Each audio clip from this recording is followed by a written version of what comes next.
Okay, so Puss in Boots, The Last Witch, when it came out, it wasn't really on my radar until I heard some good things about it.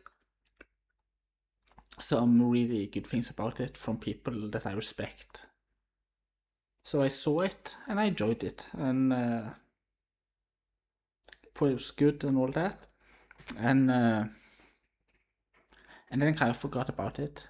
But I rewatched it lately. Lately, I say, rewatched it just now, and it's good. It is.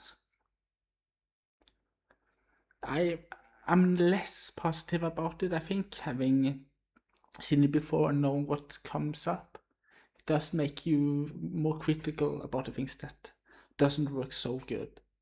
And so my verdict on it now is still positive, very much still positive. It is, but I do think it's sour to the point where I think it's a very competent made movie with a very beautiful art style.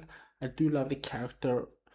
I don't necessarily love the character of Death. I like the character of Death, and I love his voice actor.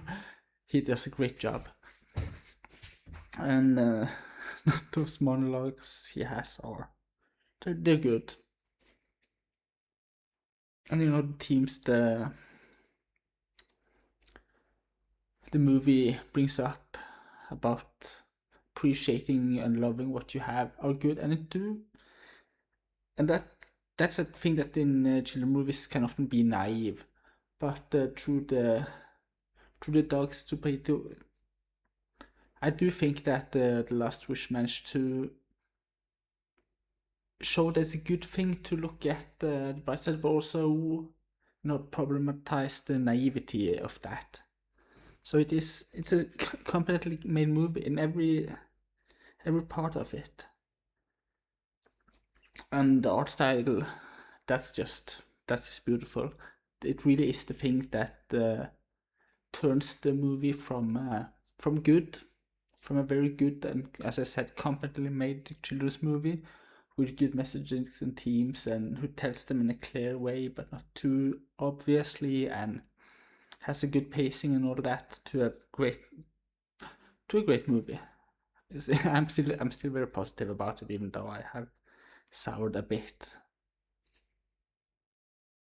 I do think that if it was animated in a more traditional way and looked more like a basic children movie, that its legacy, in to what degree it has a legacy, would be lesser. I do think this is very much a case of it looks and because it looks kind of unique. It looks very well made.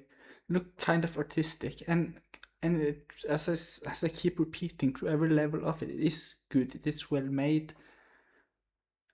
It's not, except for us, that it's not artistic in any no breaking with tradition way. This very formulaic, and I mean it has weaknesses. Them traveling to the magic land. I don't do through the magic land and everything. It's not a perfect movie by any stretch of the imagination. And that's fine. That's very few movies, very few pieces of art are, and we shouldn't really want perfection either. Because to what degree we have perfection, it's very much people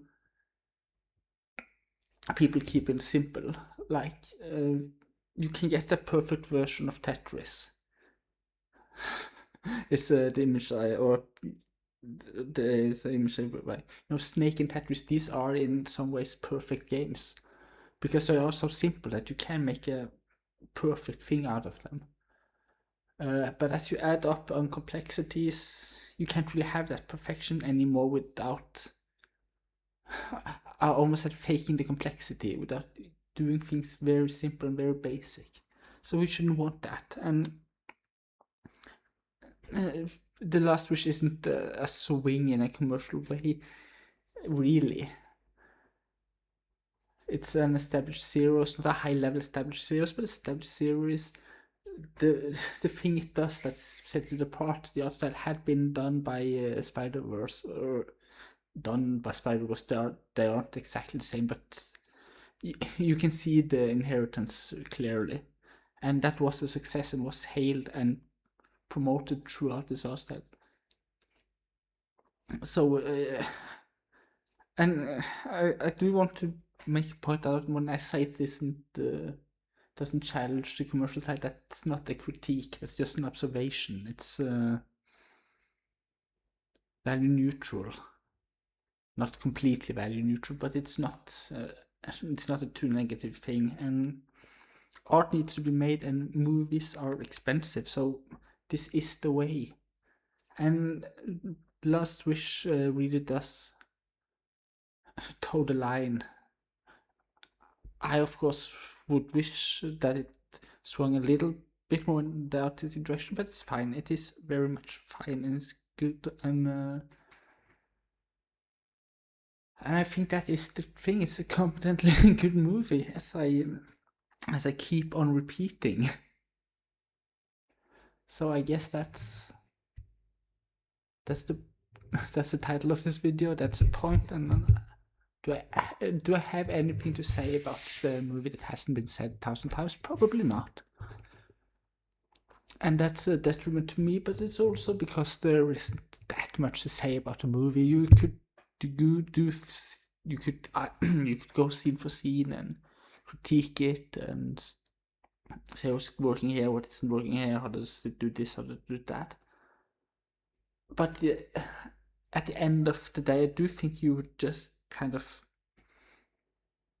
keep repeating what I am repeating, that it's a competently made and good movie, has its flaws, has its particularly good sides, and that's that. So if you haven't watched the movie, go watch it. It's a very, even if you're not a child anymore, which you hopefully aren't, then you should still watch it. Right?